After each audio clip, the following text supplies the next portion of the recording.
Well, welcome back everybody to Flatirons Tuning. We're here in the shop again, and today we're going to talk about ball joints and roll center adjust kits. We've actually talked about the roll center adjust kit, specifically the white line one, in another video, which maybe you've seen. And now there's a handful of options that are all basically the same. We've got Cobb, White Line, and Super Pro. I believe they're all made by the same parent company. And then here on this side, we've got just a stock ball joint. Not to delve too far back into where these roll center adjust kits come from, but basically it's to correct the front suspension geometry when you lower your car. A handful of years ago, one of the founders of Super Pro, his name was Graham, came by the shop and we had a long conversation about these. And one of the things that came out of that conversation was that Super Pro and White Line developed their roll center adjust kits together years and years ago, and it was to basically correct the suspension geometry for a car that was 1 inch lower than stock. And the reason for that is because in Australia, legally, that's as much as you can lower a car. So even with just a 1 inch drop in ride height, they knew that there was some differences and some benefits to correcting the suspension geometry, and that's where this roll center adjust kit comes from.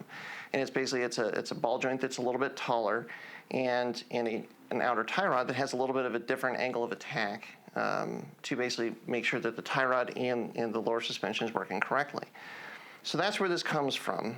And all of these kits are use a ball joint that's about 10 millimeters taller than the factory ball joint. And you can just see kind of like based on the height difference, they're just a little bit taller. So that moves the control arm back down a little bit and gets you, good suspension geometry. Now, the purpose of this video is to talk about this guy, the much bigger ball joint, which we keep getting a lot of questions about because we've started testing this actually a couple of years ago. Now, before we dive into that, just want to say, first and foremost, thanks very much for your support as always. If you like the video, if you like the content we're putting out, please do like and subscribe to the channel. That helps us out a ton. All of the parts that you see here on the table, they're all available at flatirons.com, and the very best way that you can support us to make sure that we can keep coming back and making this content for you is to head over to flatirons.com, and if we've got anything at all that you need, something from this video or anything else, that support is huge. That basically is what keeps the lights on here, it keeps us going, so that we can keep coming back and make this content for you. So, with all of that said, let's dive into it. Let's talk about the 25 millimeter taller ball joint. So, why would you ever want something this big? Well, I'm going to say right up front, in our testing, this is actually a game changer. This is kind of the missing link, or one of the key missing links to the front suspension on the Subarus in all the testing in our experience. We tested this, and I mentioned in those videos, if you've seen where we put it on the Pikes Peak car and on my Yellow WRX, that I didn't really want to go into detail about these ball joints yet. And the reason for that is because a handful of years ago, maybe at this point, maybe even a decade ago or so, another company came out with a ball joint that was about this size, and there were some issues, both with the reliability of the ball joint itself and potentially with the knuckle, the factory knuckle that you're putting this larger ball joint in. So before we kind of came back and really kind of let you in on all of the details for why we're using this ball joint, I wanted to make sure that it was reliable and that it really did make enough of a difference to justify putting on your car and that sort of thing. And that's where we're at. At this point, on our Pikes Peak car, the Pikes Peak car has been up the mountain once with this ball joint already. It's been to a couple other events, Ascend in Colorado Springs and whatnot, and testing on the track and whatnot. We haven't had any issues at all. I have not had any issues with it on my car, on my WRX, but that's only been driven on the street thus far for probably the last year or so. But they're still working fine. Part of the motivation to come back and make this video is that there's been renewed discussion about these taller ball joints, and some people are concerned about the reliability, and that's where I wanted to come back, share our experience first and foremost, and let you know that they've worked well for us. There's a couple options out there. Hard Race is one. This is our Tomioka Racing is this one. These are the Tomioka Racing ones. We've had really good luck with Tomioka Racing. They've been very supportive of us in the past. So that's the one that's available on our website. But from what we can tell, they're pretty much all, I think, made by the same company. And it seems to be a robust design.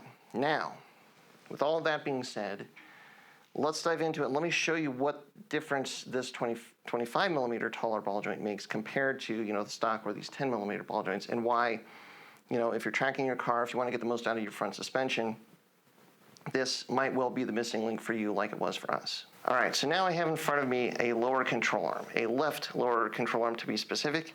So basically the front of the car over here, back of the car, this is your front bushing, rear bushing, and then this is where the ball joint would attach and your knuckle would sit above it, suspension, and so on. So why would you need to change out a ball joint if you lowered your car at all? Well, the reason is because your front control arm in your lower suspension, but especially in Subarus, your front control arm is because you have a McPherson suspension. You want to have a downward slope as the car is just sitting on the ground. If you lower your car an inch, basically, you know, you're compressing your suspension, everything is moving up, and that's going to flatten out the control arm, and that can cause some issues. So the standard roll center adjust kit with a 10 millimeter taller ball joint that pushes the control arm back down again to kind of restore some of that downward slope that you would normally have. That's where the correction in the geometry comes from. So why would you want a 25 millimeter taller ball joint? Well, one, in part, because your car's lowered more than 1 inch. Two, it's because you want to maximize the function of the suspension geometry and caster. At this point, I'll say, like, if you haven't watched our video on caster and how it works, I would definitely recommend doing that. I'll put a link up here to go and check that out. So definitely check that out as soon as you get done watching this video. Caster is very important because that's, you know, a big part of front end grip, front end traction. So the more you can do to improve your caster, and that gives you more grip up front, that to a large extent is where these ball joints come from. So I'm going to try and demonstrate that here with this control arm. So with the car, everything being flat, you know, this in some cases, this is your worst case scenario. If your car is sitting on the ground just at its normal height and your front lower control arm is flat, that can be problematic. And the main reason for that is because as your suspension compresses, then you're going to have this upward slope to the control arm. And what that does is it basically pulls the knuckle into the center of the car, which can tip the top out, the top of the knuckle out, and give you positive caster gain as the suspension is compressed.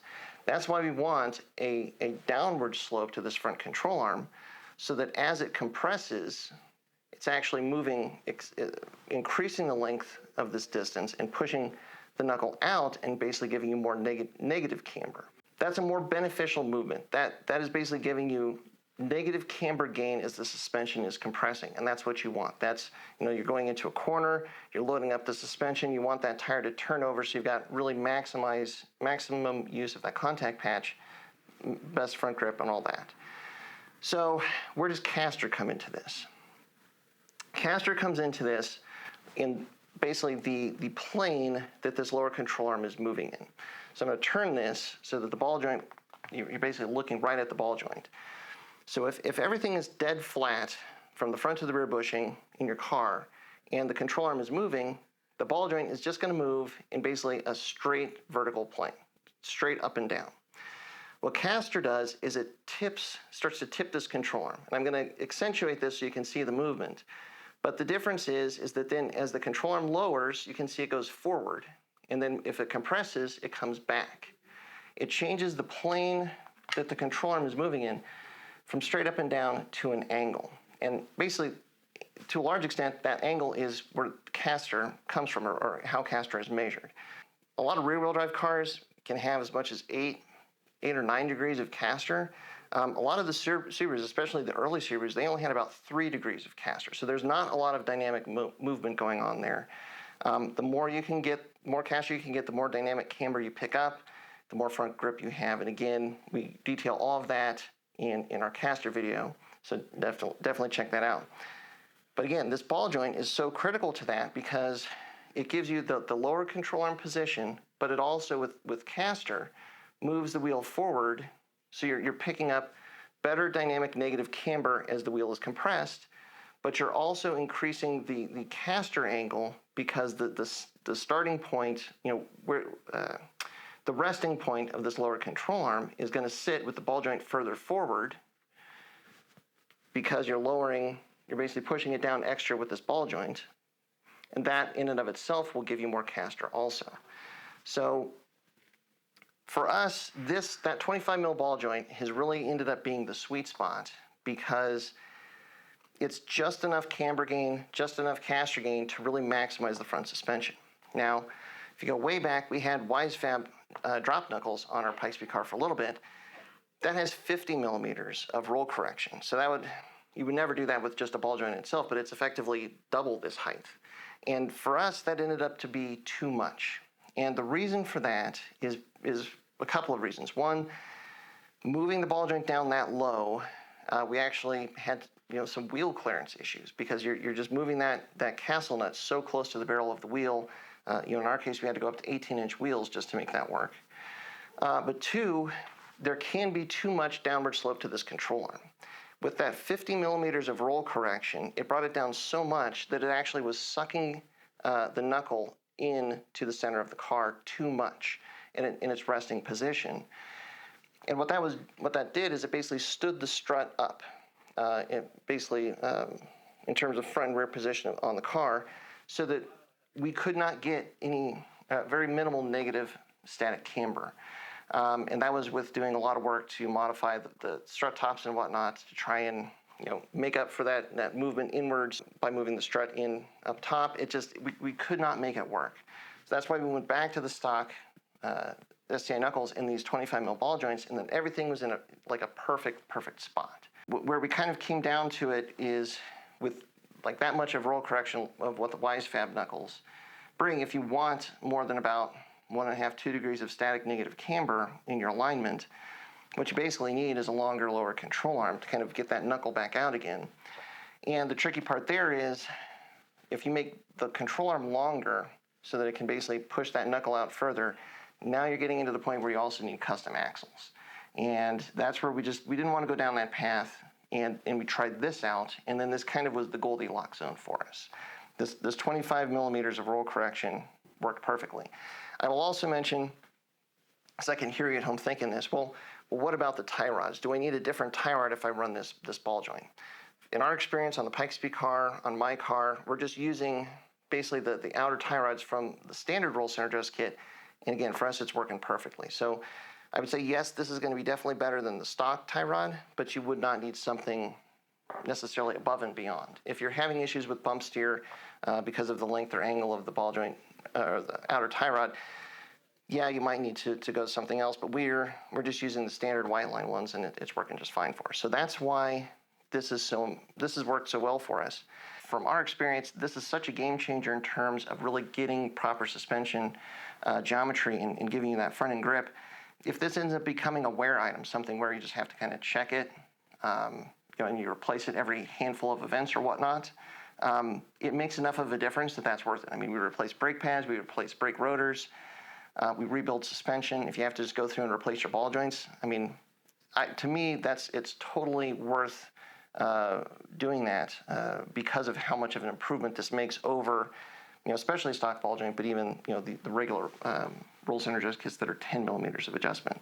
It's just I think once you try it and you get the car aligned for it, you will see what the difference it is, and you will realize, well, yeah, kind of like us, there's no going back. So that's what is going on with these Tomioka Racing 25 mil ball joints. Yeah, hopefully you found that video helpful.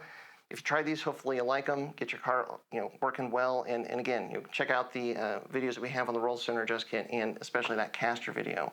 And hopefully that gets you a lot more front and grip, makes you faster, and have more fun at the track. So thanks very much for your support as always, and until next time, stay tuned to Flatirons Tuning.